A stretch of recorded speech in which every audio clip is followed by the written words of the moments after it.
السلام علیکم ورحمۃ اللہ۔ ناظرین، عربی میں ایک لفظ ہے نکتہ۔ یہ لفظ اردو میں بھی استعمال ہوتا ہے اور اس کا مطلب ہے باریک بات، رمز کی بات، گہری بات یا عقل کی بات۔ لطیفے یا چٹکلے کو بھی اردو میں نکتہ کہتے ہیں۔ اسی سے نکتہ رس کی ترکیب بھی، یعنی گہری یا باریک بات تک پہنچنے والا جو ہے ذہین، اسی طرح باریک بات کو سمجھنے والے کو نکتہ سنج یا نکتہ شناس کہتے ہیں۔ نکتہ سنج کی ترکیب کو سخن شناس یا خوش گفتار کے معنی میں بھی استعمال کیا جاتا ہے۔ نکتہ داں یعنی باریک بات یا عقل کی بات کو سمجھنے والا۔ نکتہ چین یا نکتہ چینی میں بھی یہی نکتہ ہے، اور نکتہ چین کا مطلب ہے جو عیب ڈھونڈے۔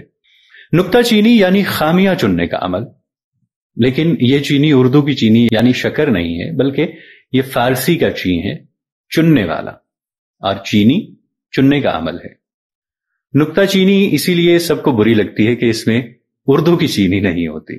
تو غالب نے کہا نکتہ چین ہے، غم دل اس کو سنائے نہ بنے، کیا بنے بات جہاں بات بنائے نہ بنے۔ عربی میں ایک اور لفظ ہے نقطہ۔ یہ اردو میں بھی مستعمل ہے، اور اس کا مطلب ہے وہ باریک نشان جو کاغذ پر قلم رکھنے سے بنتا ہے، جسے ہندی میں بندی اور انگریزی میں ڈاٹ کہا جاتا ہے۔ دائرے کے مرکز کو بھی نقطہ کہتے ہیں۔ جو دائرہ پرکار بناتا ہے، اس کے وسط کے نشان کو نقطہ پرکار کہا جاتا ہے۔ جیسے حضرت اقبال کا مصرع ہے، نقطہ پرکار حق مرد خدا کا یقین۔ اسی طرح حروف پر جو باریک نشانات لگائے جاتے ہیں، ان کا نام بھی نقطہ ہے۔ مثلا شین کے اوپر 3 نقطے ہیں، لیکن سین پر کوئی نقطہ نہیں۔ جس حرف یا لفظ میں نقطہ ہو اسے منقوط یا منقوطہ کہتے ہیں۔ بغیر نقطے والے حرف یا لفظ کو غیر منقوط یا غیر منقوطہ کہا جاتا ہے۔ بعض شعراء نے اپنا زور کلام دکھانے کے لیے غیر منقوطہ شاعری بھی کی ہے، یعنی ایسی شاعری جس میں نقطے والا کوئی حرف نہیں آتا۔ انشاءاللہ خان انشاء نے صنعت غیر منقوطہ میں خاصا کلام کہا ہے۔ انہی کا ایک شعر دیکھیے کہ سلسلہ گر کلام کا واہ ہو، سامع درد دل کو سودا ہو۔ آپ کی اسکرین پہ لکھا بھی آ رہا ہوگا۔ اس شعر کے کسی لفظ میں کوئی نقطہ نہیں ہے، یہ غیر منقوط ہے۔ اب جس پر نشانہ لگایا جائے اسے بھی نقطہ کہا جاتا ہے، اور اسی سے نقطہ نظر یا نقطہ نگاہ کی ترکیب بنی، جس کا مطلب ہے نظر کا مرکز یا نشانہ، اور مراد ہے دیکھنے کا زاویہ اور سوچنے کا انداز، انداز نظر، انداز فکر، خیال، رائے۔ لیکن بعض اوقات نقطہ اور نقطہ کو گڑبڑ کر دیا جاتا ہے، اور بعض لوگ نقطہ نظر کو نقطہ نگاہ یا نقطہ نگاہ کو نقطہ نظر لکھتے ہیں۔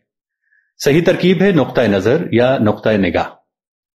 نقطہ عروج اور نقطہ جوش وغیرہ میں بھی یہی نقطہ ہے، اور ایسے مواقع پر نقطہ لکھنا درست نہیں ہے، یعنی کاف سے نقطہ لکھنا غلط ہے۔ عربی میں نقطہ کی جمع ہے نکات، نون کے نیچے زیر ہے، اور اسے نکات نون پر پیش پڑھنا بالکل غلط ہے۔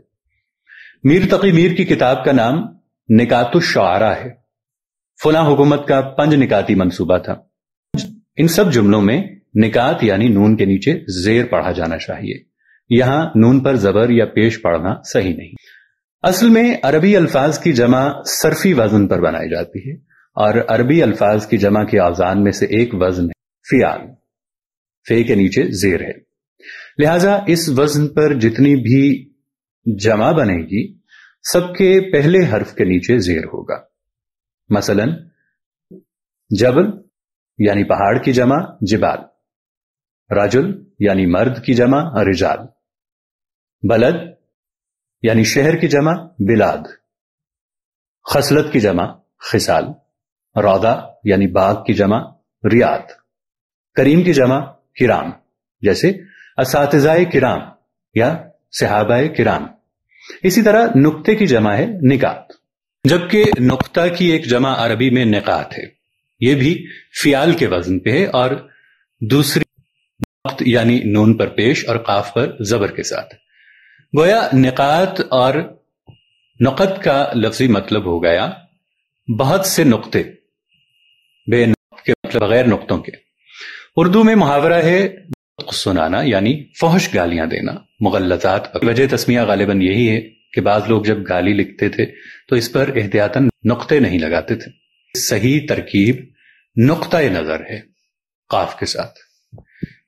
ملیں گے ایک نئی ویڈیو کے ساتھ، تب تک کے لیے طاہر عبید چودھری کو دیجیے اجازت۔ اللہ نے کے بعد۔